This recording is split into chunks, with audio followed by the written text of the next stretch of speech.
Bom dia, gente. São 8 horas em ponto. A gente vai começar a nossa aula hoje, no dia 16 de junho, tá? E o objetivo da nossa aula hoje é corrigir o caderno de atividade do volume 2, capítulo 5. Eu tenho aqui na tela o caderno já, né, com os gabaritos. A gente vai debatendo cada um deles, tá? Então, tem em mãos o caderno de atividade 2 no capítulo 5. A gente vai começar na página 11, tá bom? Vamos então começar o dia bem. Na pergunta 1, a gente tem uma imagem aqui. Nós temos uma imagem. Espera aí, só um minutinho aqui. Eu vou desligar o vídeo para ficar mais leve aqui para mim, tá?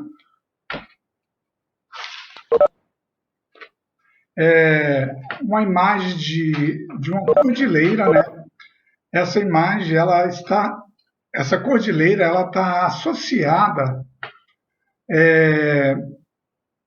ao fenômeno da orogênese.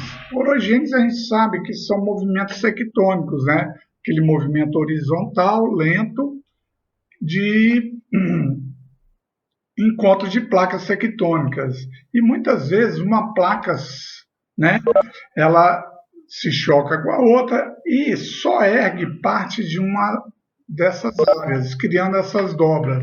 Reparem aqui como dá para a gente perceber, não é fácil isso acontecer, mas algumas vezes a gente percebe essas dobras. Ó, eu vou mostrar aqui para vocês, nessa imagem aqui, deixa eu ver aqui, ó, tá vendo como a gente tem umas dobras aqui, ó? A gente chama isso de dobras em nossa superfície. Eu estou desenhando para vocês perceberem que não é muito fácil a gente identificar isso a olho nu, mas aqui dá para a gente ver. Então, observe a imagem a seguir, justifique por que ela está associada à questão da orogênese. Ó, movimentos de placas tectônicas horizontais que dão origem a dobramentos, a dobras em nossa superfície. Olha como eu mostrei aqui, ó. Daqui ela está bem perceptível. Isso não é muito comum, não, tá? Então, reparem como a gente poderia responder de forma bem simples e objetiva. Os movimentos de orogênese são predominantes em áreas de movimentos tectônicos horizontais, né? Elas criam dobras em nossa superfície e é o exemplo dessa montanha lá na Cordilheira dos Andes, fica na Patagônia, na Argentina, tá? É um exemplo bem claro de um dobramento recente.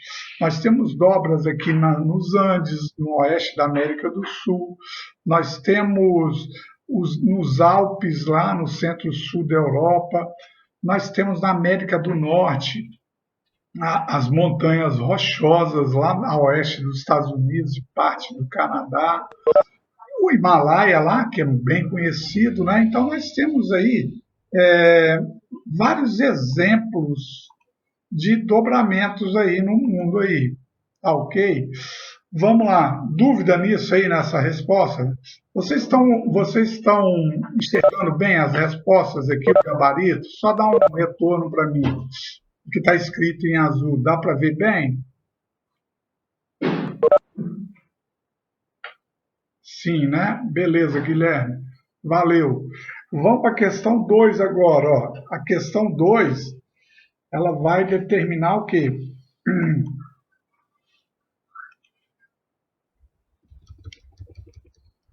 Ó, a Islândia é uma ilha localizada no Oceano Atlântico Norte, entre a América do Norte e a Europa. Explique a sua formação a partir da dorsal mesoatlântica. A dorsal mesoatlântica é uma falha, né, que tem no Oceano Atlântico entre o continente americano, entre o continente africano e europeu. Então, essa linha de falha ali está dando origem a algumas ilhas, né, que ao longo de milhões de anos estão se formando. A Islândia é um exemplo dessa formação. né, a Islândia é uma ilha vulcânica. Imagine aquela área, vamos botar há 50 milhões de anos atrás. Ela estava submersa. Aos poucos, com soerguimento do magma, resfriamento do magma, em milhões de anos, né, por isso em tempo geológico isso é recente, em tempo humano, lógico, isso é bem demorado. Em tempos geológicos recentes, essa ilha florou na superfície e ali, depois de muito tempo, ocorreu a ocupação daquela ilha, a ocupação humana.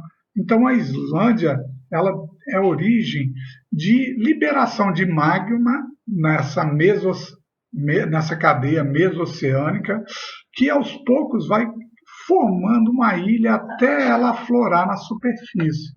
Muitas ilhas surgiram assim, o território do Japão, o território da Islândia, do Havaí, vários territórios que estão ligados a atividades vulcânicas, elas foram se aflorando, lógico, para a nossa escala de tempo, muito lentamente, para a escala geológica, nem tanto.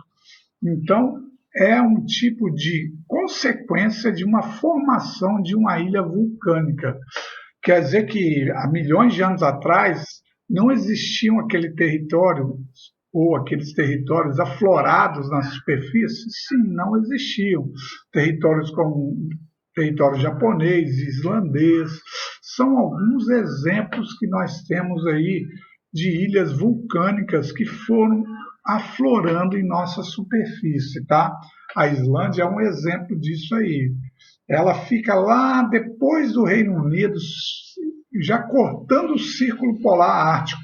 Ela é chamada de ilha a terra do fogo e do gelo, né? Está num lugar muito frio e também num lugar de intensas atividades vulcânicas.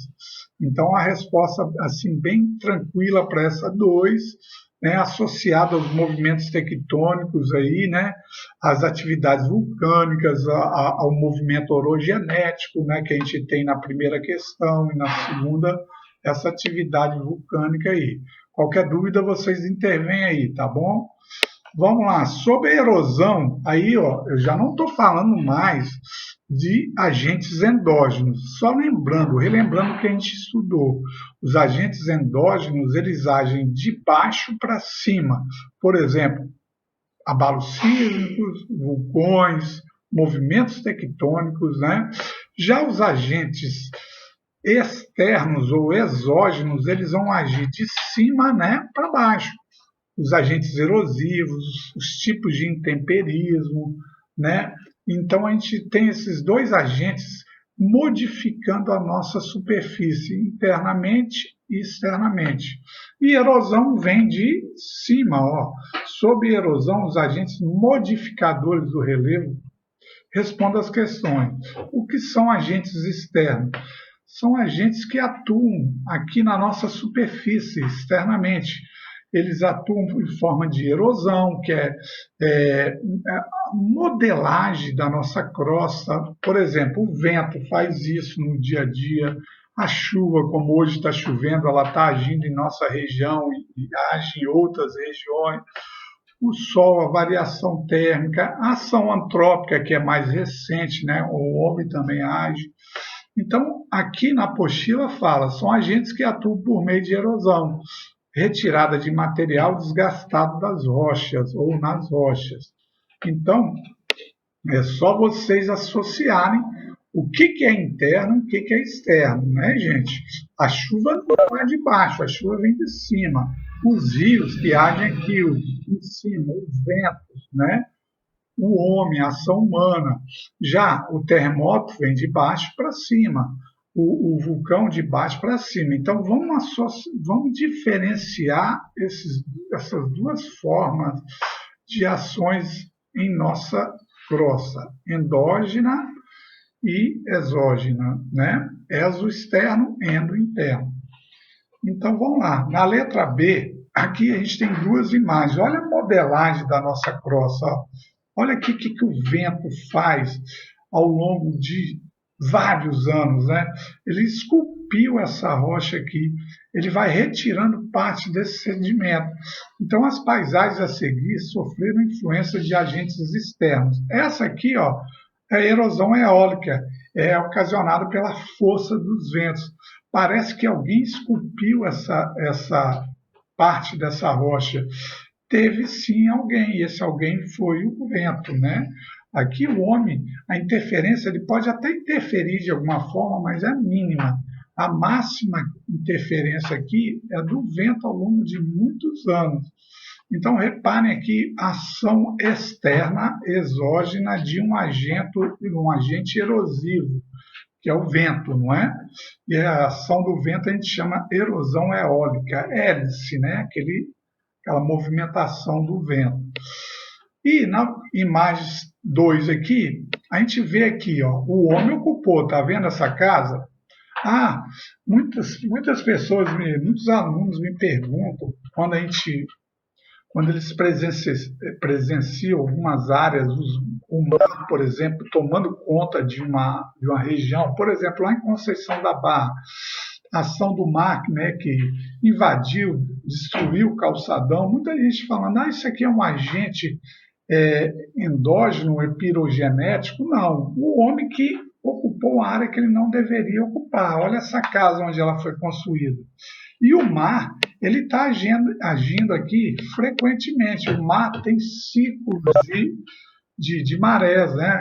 Quando a maré está mais alta, a maré está mais baixa, e o mar, a força do mar, ela é muito forte, ela vai batendo nas rochas e vai esculpindo também. Aqui é uma formação de falésia, se vocês observarem, ó, paredões rochosos ao longo da nossa crosta. Só que o homem chega muito perto onde ele não deveria chegar. Falando assim, de forma bem criteriosa, técnica, por exemplo, onde hoje é o Copacabana, a Praia de Camburi, essas faixas litorâneas densamente ocupadas, elas não eram para ser ocupadas da forma que foram ocupadas. Ali nós tínhamos ambientes de proteção, agentes como restingas, matas que cobriam, né, protegiam aquela área.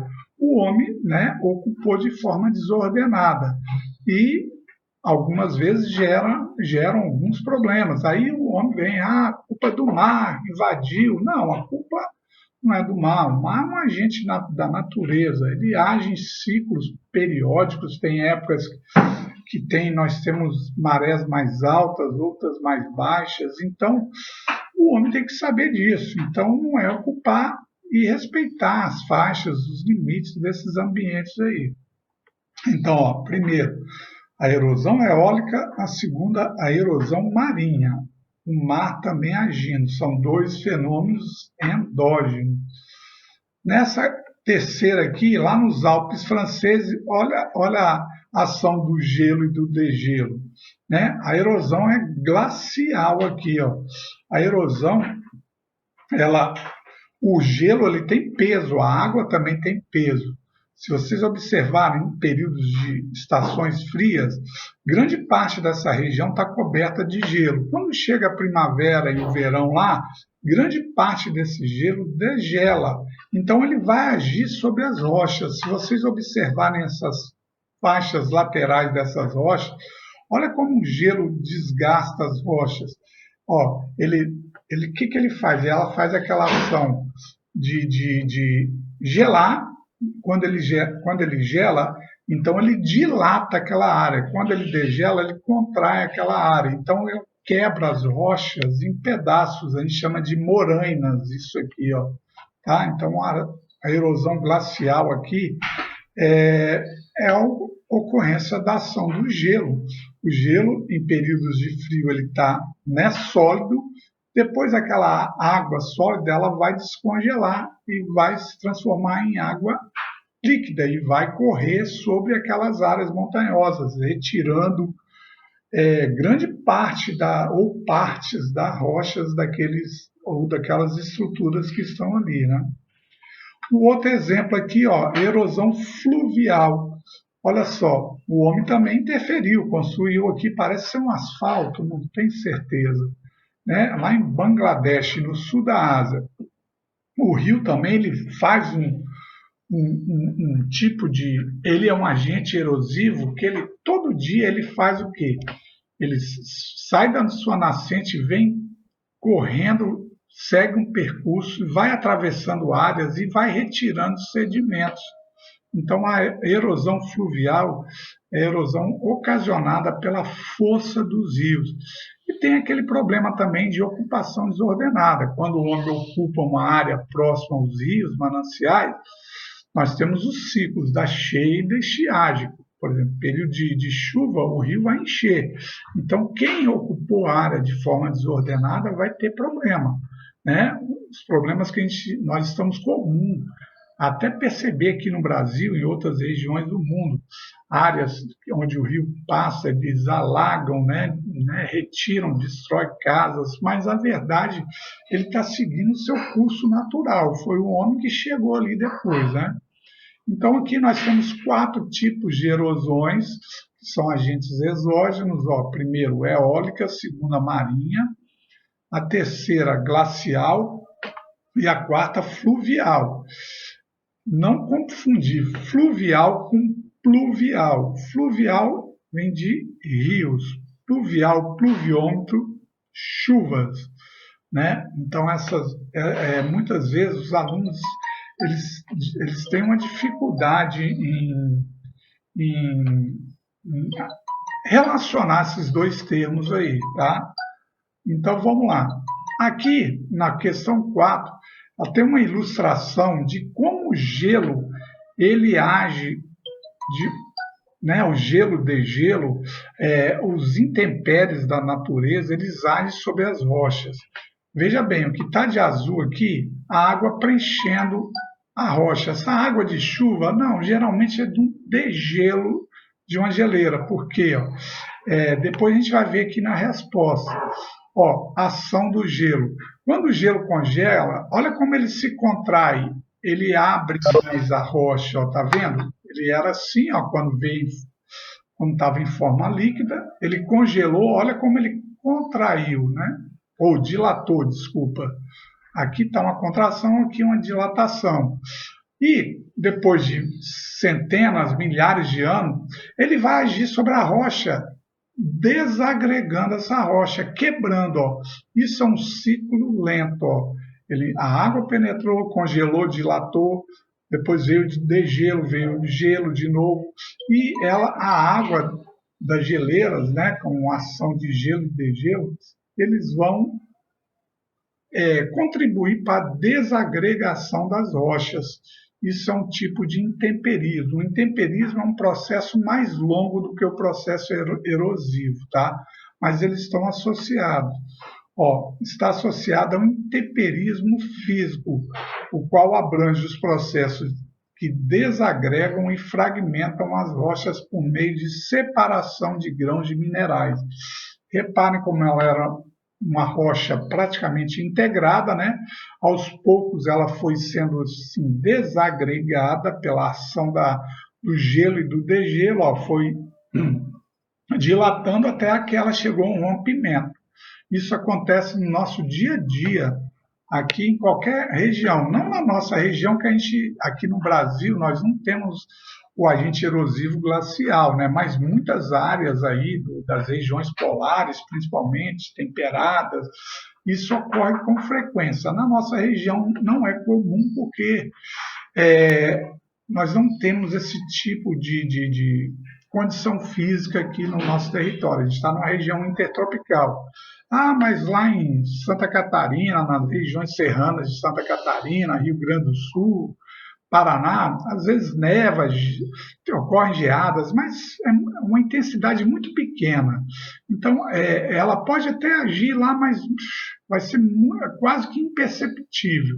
Agora, se a gente for lá numa região lá do norte da Finlândia, nos Andes, aqui nas cordilheiras dos Andes, essa ação vai ser mais comum, né?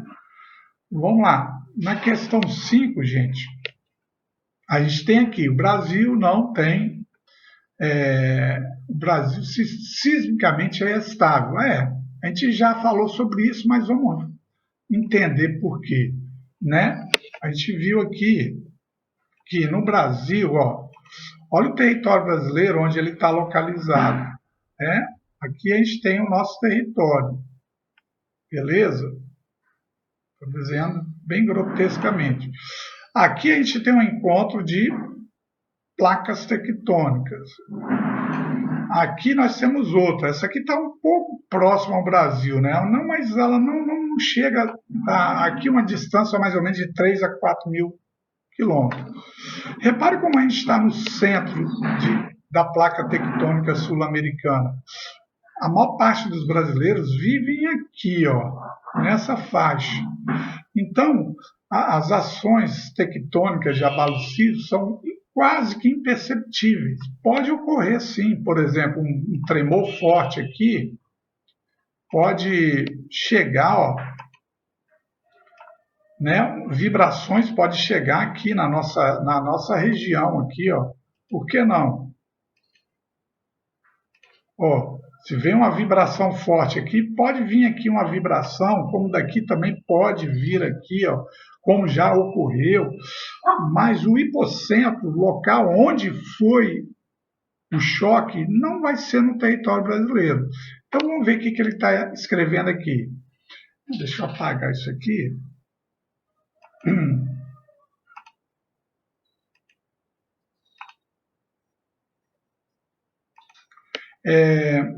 O Brasil sismicamente estável.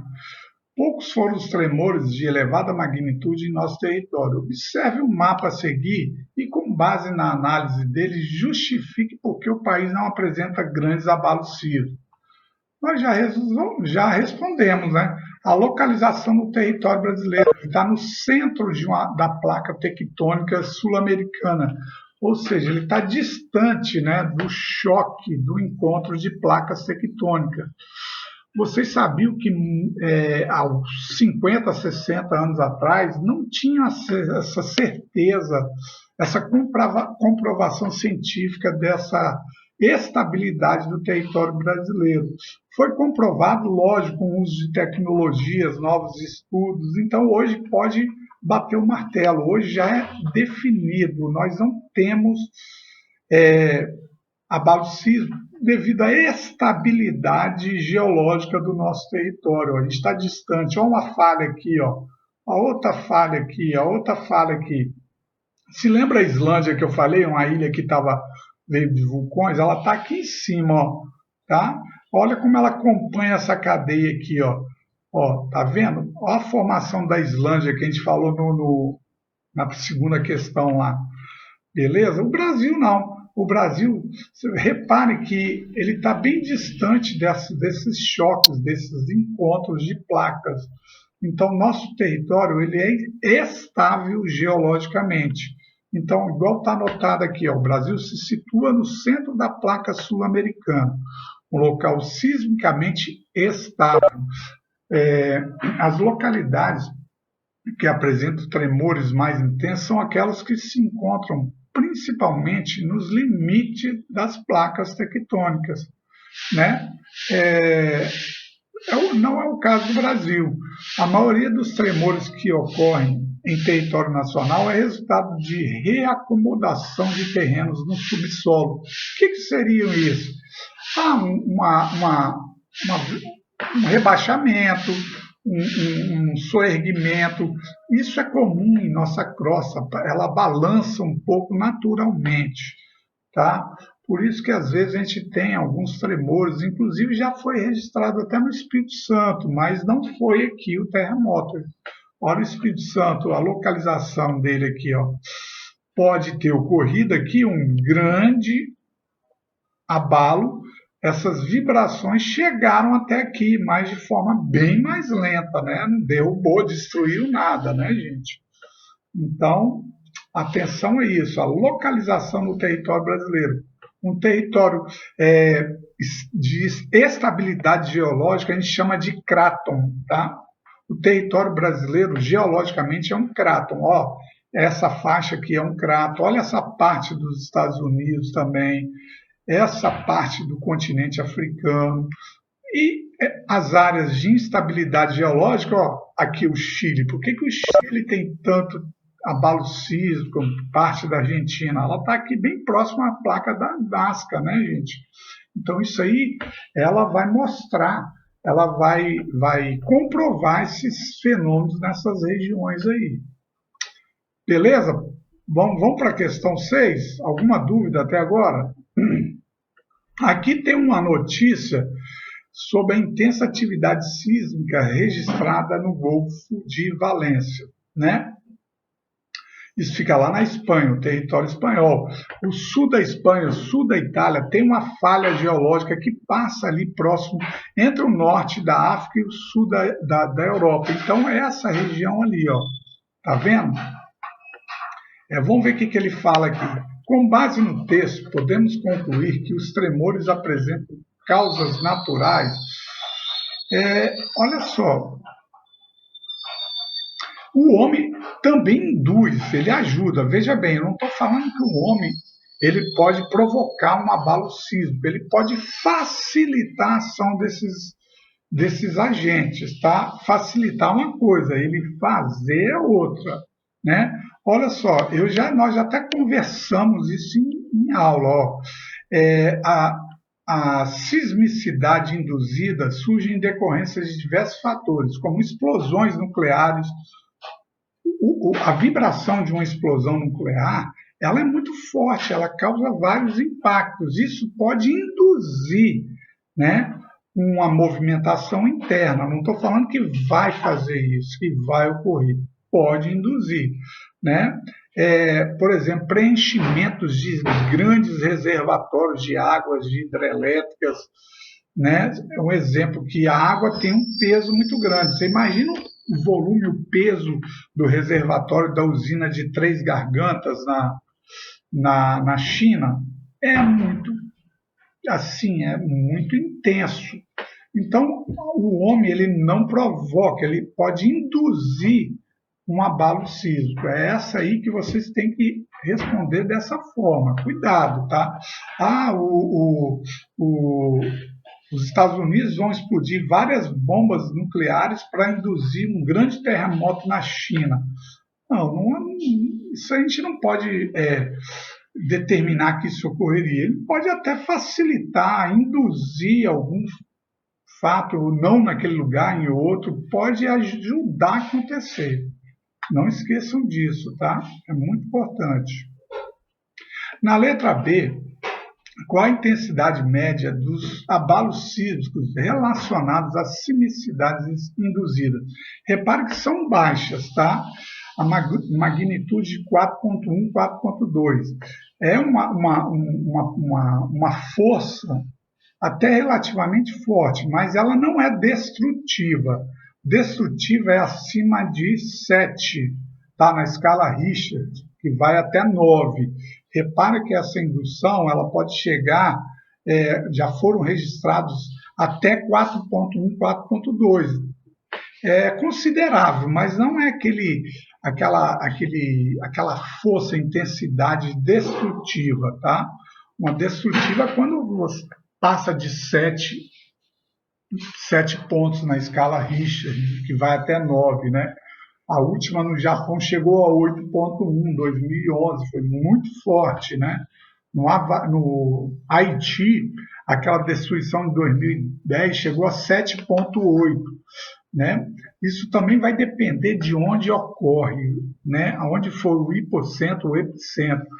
Aonde foi na capital Porto Príncipe, no Haiti, vivem 5 milhões de pessoas. Então vem um grande abalo sísmico, gente. Ali o fator de destruição vai ser muito forte, porque tem muitas pessoas, construções concentradas. Se isso ocorre numa região menos povoada, as ações destrutivas serão menores, né?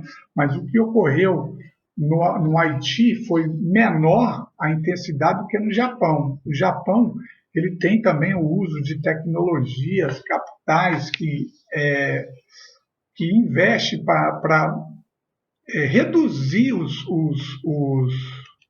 problemas de uma sismicidade, né?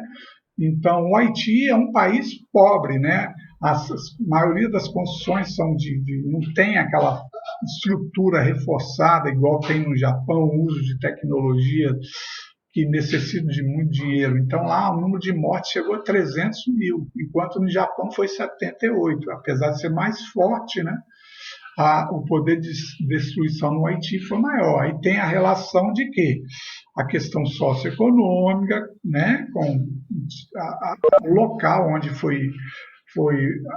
ocorreu, né, a sismicidade, num local bastante povoado, né? Então isso aí tudo influencia. Vamos lá, as questões objetivas aqui na Universidade Federal de Pernambuco fala de agentes endógenos, né? A teoria das placas tectônicas foi elaborada no século XX, baseou-se, de certa maneira, na hipótese levantada por Alfred Wegener, né? No início do século mencionado. Trata-se de um paradigma de extrema importância para as geociências, em especial para a geologia, geografia e geofísica. Sobre os fundamentos dessa teoria, é correto afirmar? A letra A é a correta. Vamos lá entender. As dorsais oceânicas, como exemplo, a dorsal média do Atlântico, onde eu mostrei ali território brasileiro, essa aqui, ó, deixa eu voltar para vocês aqui, ó.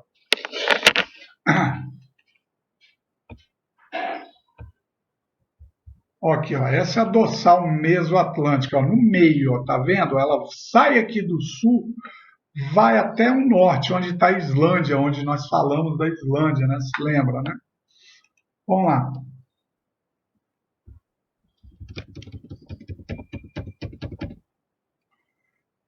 A dorsal média, no meio do Atlântico, né, são limites entre placas tectônicas, nas quais essas placas se afastam uma das outras, denominadas limites divergentes. Sim, quando uma pessoa se diverge da outra, ela não se afasta. Esse é o nome dado para 3 tipos de movimentação de placas tectônicas. Divergentes quando elas se afastam, e aqui falam, elas estão se afastando. E a dorsal mesoceânica está se afastando. Por quê? Ali não surgiu a ilha da Islândia, ó, separou o magma, está saindo, está resfriando, formando rocha, aflorou uma rocha. Hoje é um território e um país, a Islândia. Isso está acontecendo entre o continente americano e africano e parte da Europa. Provavelmente isso poderá ocorrer daqui a milhões de anos, é lógico que a gente não vai ver.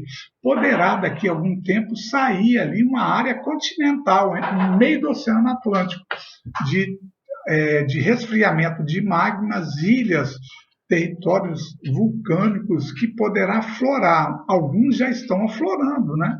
Como é a ilha da Islândia, outros estão lá crescendo.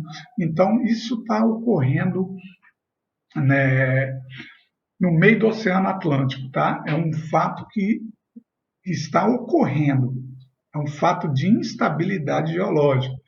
E também sabia que os limites divergentes, eles também contribuem também para os afastamentos dos continentes, que a gente chama de deriva continental. Esse tipo de movimento é chamado também de movimento, né, divergente. Além de expandir o assoalho oceânico, ele está contribuindo para a fragmentação ainda maior dos continentes. É lógico, gente, sempre relembrando vocês, fenômenos muito lentos, imperceptíveis. Lembre-se sempre daquela aula, tempo geológico e tempo histórico. O tempo geológico ele é muito lento quando comparado ao nosso tempo, né? Então, são fenômenos que estão ocorrendo, tá? Na questão 8, Universidade Federal do Ceará, a gente tem o quê? De Craton, lá no Ceará, é no interior do Ceará aqui.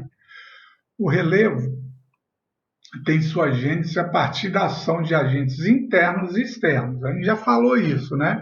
Internamente, eles construindo o relevo, externamente, eles modelando o relevo.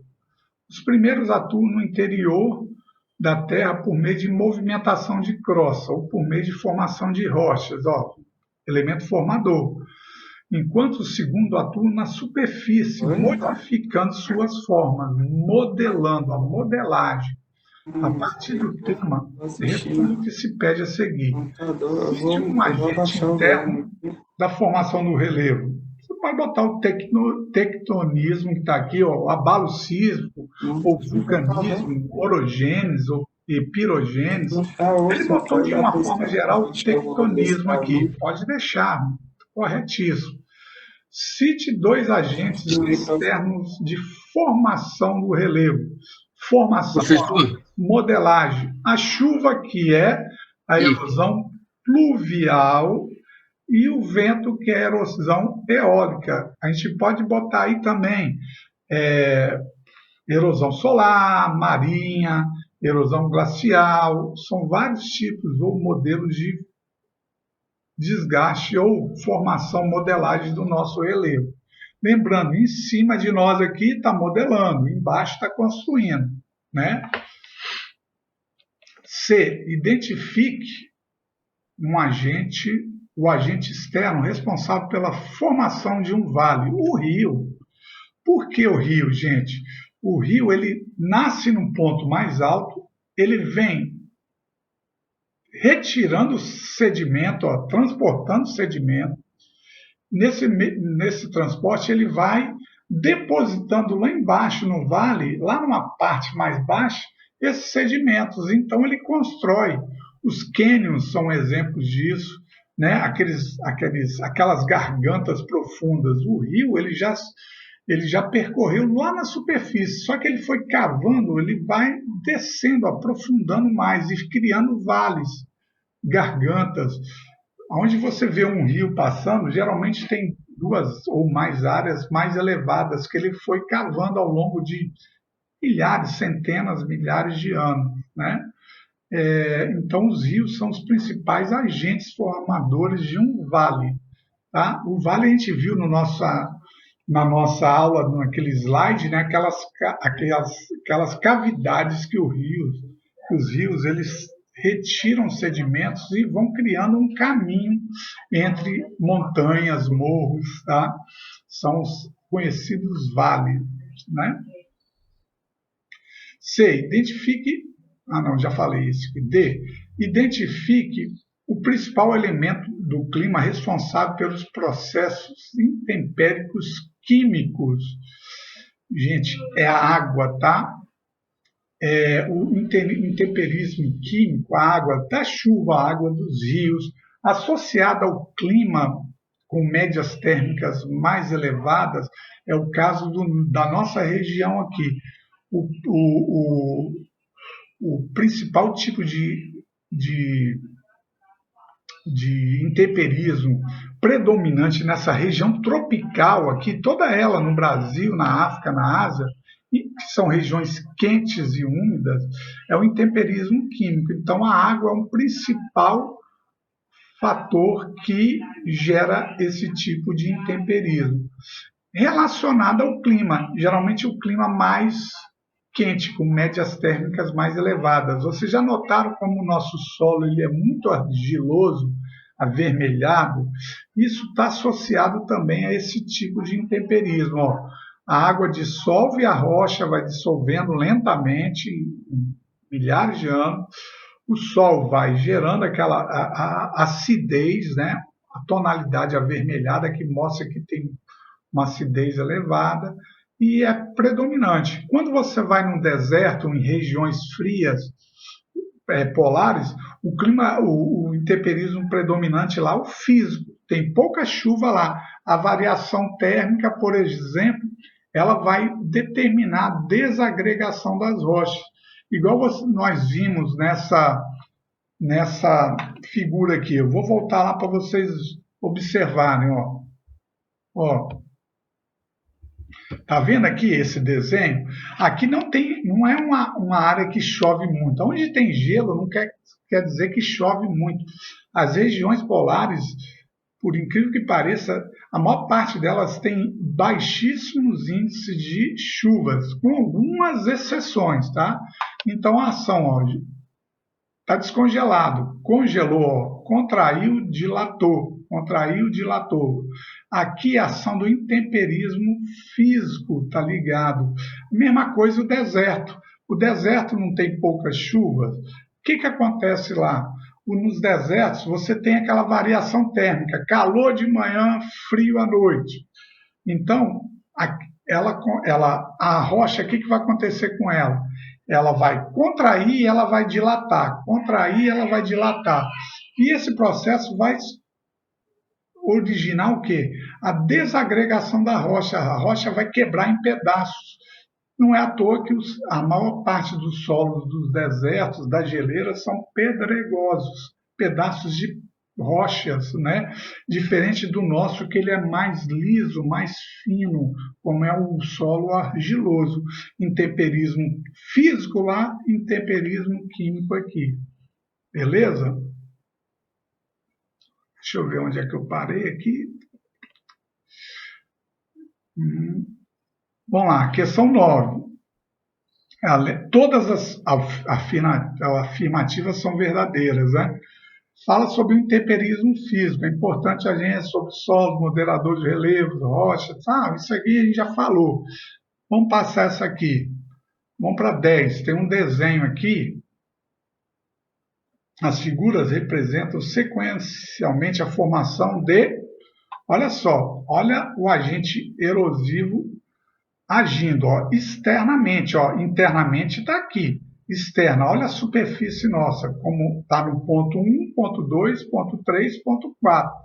Veja bem, um vale através de agentes externos do relevo. Olha como o vale faz isso. Isso aí é o rio, ó. O rio começa a seguir seu curso, ó, vem o outro afluente, ele começa a modelar essa área. Isso aqui foi há milhares de anos atrás.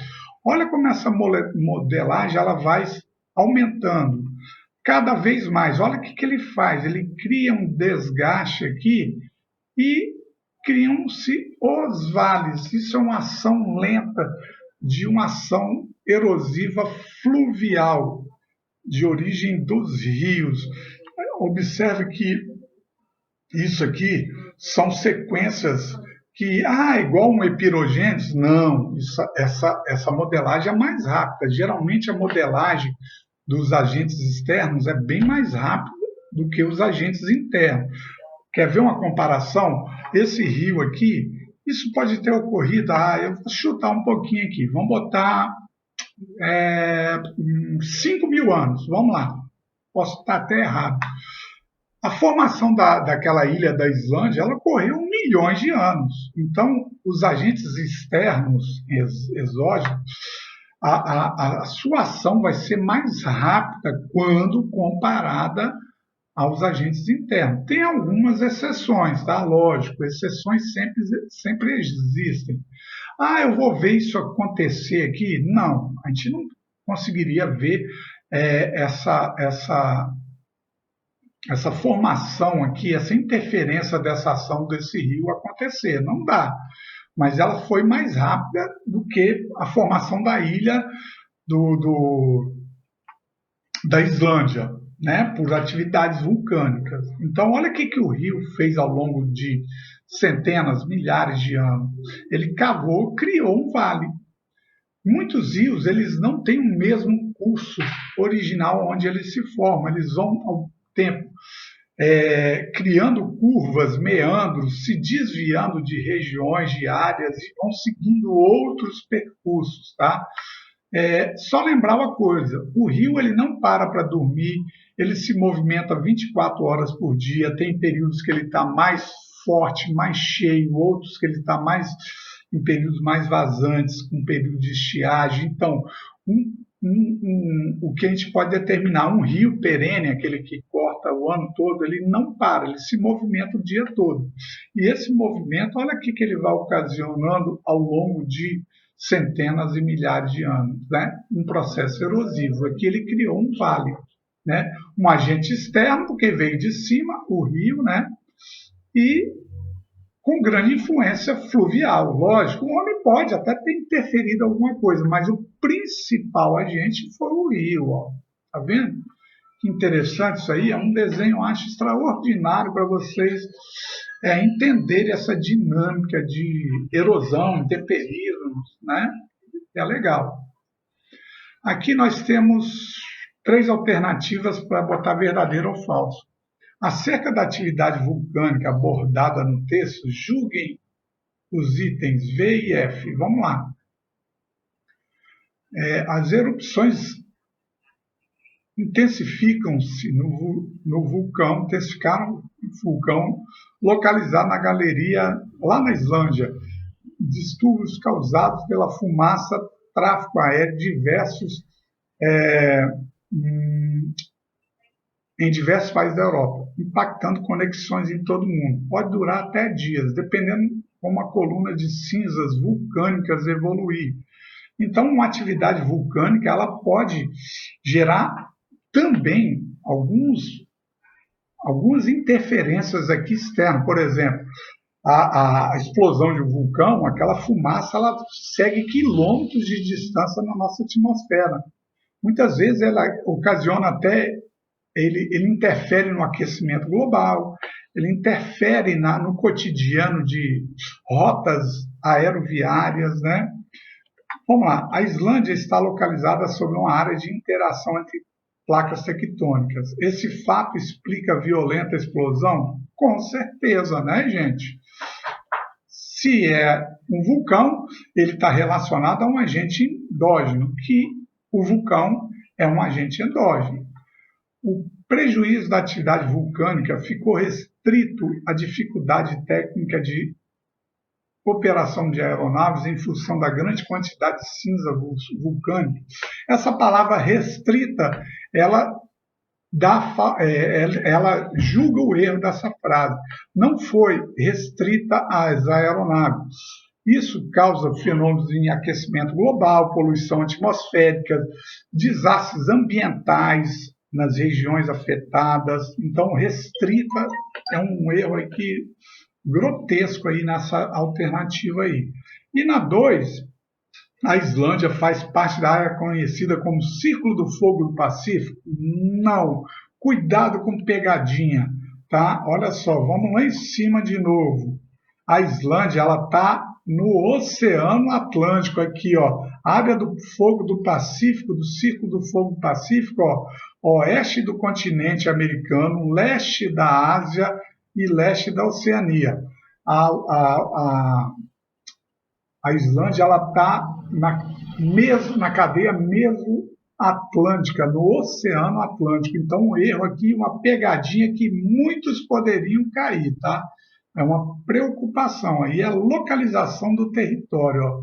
Saber que o Círculo do Fogo do Pacífico é a área, um anel entre ali no Oceano Pacífico de maiores intensidades tectônicas. Porém, a Islândia não é uma ilha do Oceano Pacífico, e sim do Oceano Atlântico. 3. Vulcões não explosivos, como encontrados na ilha do Havaí, também oferecem grande perigo à navegação aérea em função da grande quantidade de lava expelida? Não. Se não são explosivos, aéreo está lá em cima, ele vai causar problemas principalmente aqui na superfície. O erro está aqui, né? Olha só, não explodiu, não saiu aquela gás de fumaça, ele ficou só a lava escorrendo aqui na superfície. Então, ela não atingiu diretamente, né, o espaço aéreo. Falso. Com o desenvolvimento tecnológico, o homem é capaz de prever uma relativa tendência de toda ou qualquer atividade vulcânica. Não, o homem não é capaz de prever com antecedência. Ele pode ter pistas. Por exemplo, vai acontecer um abalo sísmico no dia 26 de junho, às 14 horas. Não, impossível. Não vou falar que isso nunca vai acontecer, mas até o momento, não. O homem não é capaz de prever com relativa antecedência. Ele pode saber na hora, com indícios, através de aparelhos sismógrafos que podem dar pistas, mas prever com antecedência, muito difícil. Toda e qualquer atividade vulcânica sísmica. Essa palavra toda também, palavras extremas, né, termos extremos, dificilmente está correto. Né? Na 12, o Himalaia. Quando fala Himalaia, a gente lembra de Cordilheiras, conjunto de montanhas, formados pelo agente orogenético. Olha a pista aqui, ó. Quem já sacou aqui, ó, aqui tem uma pista, ó, Himalaia orogênese, né? O Himalaia é conhecido como uma formação orogenética. Então, essa aqui é fácil. Olha essa imagem da falha de San Andreas, né, o Santo André, na Califórnia. Ela já é visível quando se tira uma fotografia aérea. Olha essa falha, isso aqui já é uma separação, uma ruptura dessa parte dessa área continental. A gente chama de uma falha, né? Isso aqui fica lá na Califórnia, nos Estados Unidos. A importante falha de San Andreas está relacionada ao deslizamento horizontal de placas do Pacífico norte-americano. Então, a gente chama de falhas transformantes, ó, desliza uma sobre a outra, ó, deslizando essa sobre essa. Aqui cria uma falha, uma rachadura. Essa já é visível da parte de cima ali, né? Uma fotografia aérea, ela é a mais famosa de todas, tá? Muitos geocientistas, eles acreditam que algum dia parte dessa área poderá se desprender. Calma, gente. Vai acontecer isso quando? Não sei e nem sei se isso vai acontecer. É uma possibilidade, tá? 14 caiu no Enem, ó. O continente africano há muito tempo desafios geólogos, porque toda a sua metade meridional, aqui fica o sul, ergue-se a mais de 1.000 metros sobre o nível do mar. Uma equipe de pesquisadores apresentou uma solução desse desafio, sugerindo a existência de um esguicho de lava subterrânea empurrando o Planalto africano para baixo. Olha só, um movimento tectônico, o que ele está ocasionando nesse território. Considerando a formação do relevo, é correto afirmar, com base no texto, que a solução proposta é plausível, pois as formas de relevo resultam da ação das forças internas e externas, sendo importante avaliar movimentos mais profundos do interior. Sim, olha só, isso quer dizer que é considerável, porque essa parte ali ela está sofrendo uma interferência interna. Você vê que o conjunto de um movimento tectônico, de lavas, está interferindo na soerguimento e rebaixamento dessa parte. E externamente que vem os agentes erosivos. Então, a letra C, uma resposta bem legal aqui. A Unicamp, né, uma das principais universidades do Brasil, aí, né, para compreender as características geomorfológicas, geomorfologia, formas de relevo, tá? Morfologia, forma, georrelevo relacionado às partes geográficas. É necessário entender a influência de agentes internos ou endógenos que definem a estrutura e que geram forma de relevo, e dos agentes externos, né, que modelam as feições. O modelamento das feições do relevo é realizado por processos de intemperismo físico e químico. A pontiação de 4 fenômenos naturais responsáveis pela alteração do relevo de determinada área, né? Os agentes internos, tectonismo, vulcanismo, orogênese. Agentes externos, a gente pode falar chuva, neve, né, ventos, o sol. Então, endógenos internos, exógenos externos. Isso aí a gente já sabe, né? Alguém tem dúvida nisso? Me dá um retorno, que eu achei vocês muito quietos, hein? Dá um sim ou não aí. Bota aí no chat aí. Vamos lá. Sem dúvida. Beleza, Júlia. Beleza, Leandro. Vamos lá. Na letra B, explica o que são processos de intemperismo físico e químico. Vamos pelo físico. Processos que desagregam e fragmentam rochas por meio de separação de grãos minerais. Lembra-se? Lá nos desertos, em áreas de geleiras, pouca chuva, contração, dilatação, eles vão quebrando, desagregando minerais e rochas, torna-se o solo pedregoso.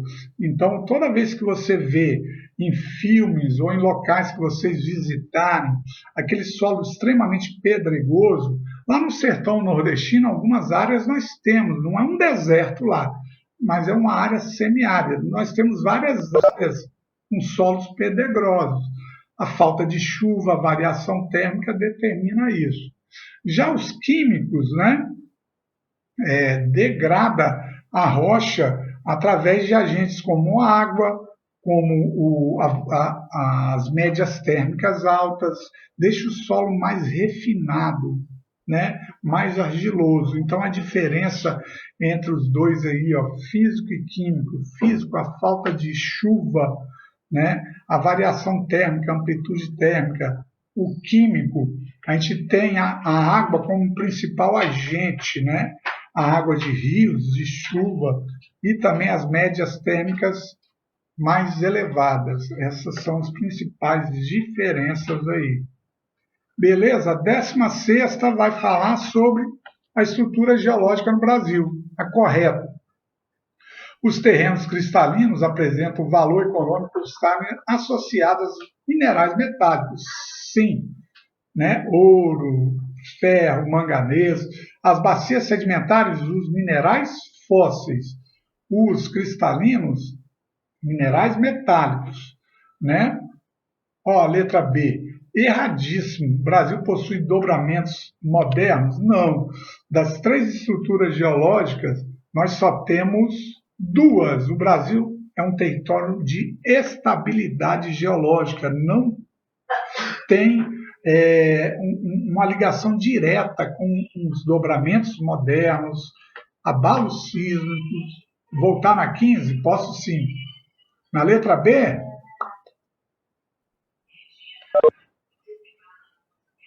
Vamos lá. Então, olha só, a última questão fala, a mais correta é a letra A.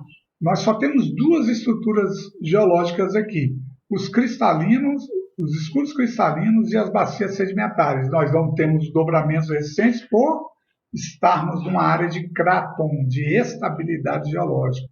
Bom, galera, correção feita do capítulo, né? Capítulo 5, do caderno de atividade. Essa semana vocês vão fazendo os exercícios da apostila, capítulo seguinte, 3, e do caderno de atividade. Na próxima live nossa, na terça-feira que vem, nós vamos corrigi-los, começar a corrigir. Tá? Vamos ver se a gente está aí. Já expliquei os 3 capítulos, estou corrigindo a apostila, o caderno de atividade. Só falta agora o último capítulo. Vocês, ao longo da semana, vocês vão fazendo os exercícios da apostila, né, que é a apostila 2, capítulo, deixa eu só confirmar aqui, apostila 2, capítulo 6, tá? Impactos socioespaciais na dinâmica da litosfera. Vocês vão fazer da apostila e do caderno de atividade. Semana que vem a gente se encontra de novo para nós corrigirmos, iniciarmos. Não vai dar para corrigir tudo. Ok? Alguma pergunta a mais? Tirar dúvida? Não? Deixa eu ver aqui. Então, vou encerrar. Professor, a gente tem prova agora, tá? Agradeço a participação de vocês. Bons estudos para vocês. Valeu. Estamos à disposição aí, qualquer dúvida, tá? Bom dia a todos e a todas.